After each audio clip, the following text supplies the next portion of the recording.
So, it's about time na we change our Bebesia filters. So, this one is the wave and this one is the dolphin. So, we use the one from Ate Gabby's room and the master's bedroom.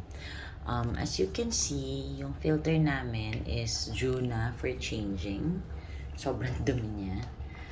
Ito naman yung galing sa room ni Gab.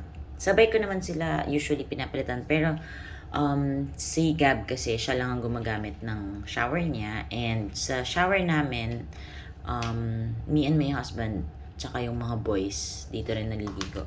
So mas mabilis talaga dumumi yung amin. The clean filters looks like this. White na white siya. Okay, so yan yung lahat ng dirt na kuha nung filter.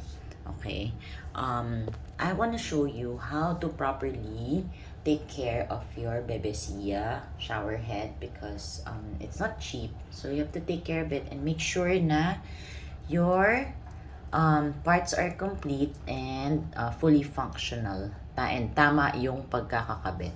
Okay, so if it's your first time to use your Bebesia, make sure na the rim is there. Yung rim dito sa loob na plastic, it looks like this.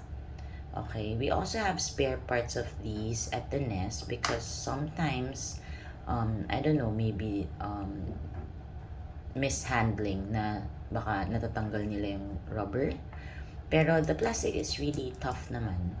So, just make sure na when you attach it, yung rubber part na sa taas, pag ganun yung attached niya. Okay, so you attach it like so, put it in like so, and you also make sure na when you attach your filter, it has to be nakadapa. Okay, perfect yung fit niya like so. Nasa taas yung rubber ng rim, and then yung filter is nakadapa. Hindi siya kakagat if you do like this. Yan, wala siyang traction. So, dapat nakadapa siya. Yan. Okay, so, you don't really need to remove it na eh. So, I just remove it to show you. So, here, wait, I need both hands. Yan. Okay, here, so this rim, you attach it, push it in. Make sure na yung rubber will not get dislodged. Okay, and then I will put my new filter ng nakadapa. So, andito yung parang hawakan niya. Yan. Okay, and then make sure na yung rubber is meron siyang rubber here. This will prevent ng leaks. Okay, so baka pag nagli-leak, make sure na nandyan yung rubber kasi baka wala na or wala sa pwesto. Okay, and then when you open your box of these, meron siyang kasamang extra na ganito na stainless, but you don't need naman to change this. This is just a spare. So this one we can use pa naman. You can also use yung lime scale remover to clean this. Okay, and then you align it like so. Okay, so the rubber muna and then the stainless, and that's the time you screw this on. Sometimes other clients, sinisikipan nila ng sobra yung pagkaka-screw nito if nagli-leak. So, possible doon sa pag-leak is mali yung pagkakakabit ng part sa loob, and you don't really need to tighten it ng sobra kasi it can break. So, yung tamang sikip lang will do. Okay? And then for the beads, you just unscrew this.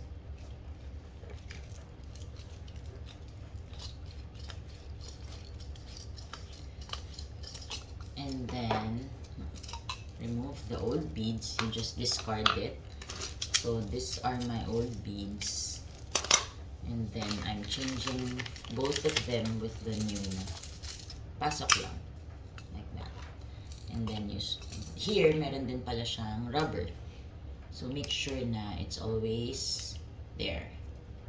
Huwag mawawala yung rubber niyan. And then you screw it on.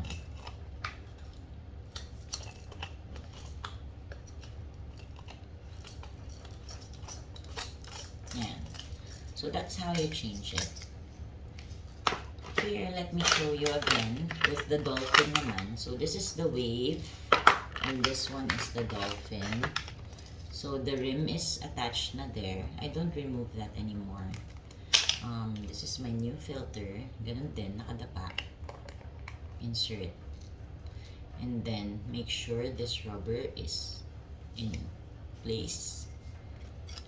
The stainless, ito medyo dirty na pala siya. So, I can use the new one for this. Kasi mas nauna ko ito nakuha eh. I got the dolphin one first. Nung na-convince ako na talagang yung nakikita ko yung dirt na nakukuha niya, that's the time I bought another one for the other room. So, this one, make sure na tama yung rubber niya. And then, now I'm putting the new stainless. And then, we screw it on. Slowly, and not sobrang tight. Yung saktong sikip lang. Okay? So now, I have already changed the filter of both my Bebesia shower heads. And then, I just have to reattach this to the shower. Okay? Other clients find it hard to lalo na pag matagal mo na siyang gamit, 'di ba? So this one will have suction eh. Hindi siya basta-basta matatanggal. So what you do is remove this screw. Habang nakakabit pa yung shower, you turn on the shower and sarili na matatanggal tong stainless part. Okay? Kasi it will not come off easily. Lalo na pag matagal nang nakadikit yung rubber dyan. So you just turn on the shower and pupush ng water out tong stainless. Okay, so that's how you change your Bebesia shower heads na filter.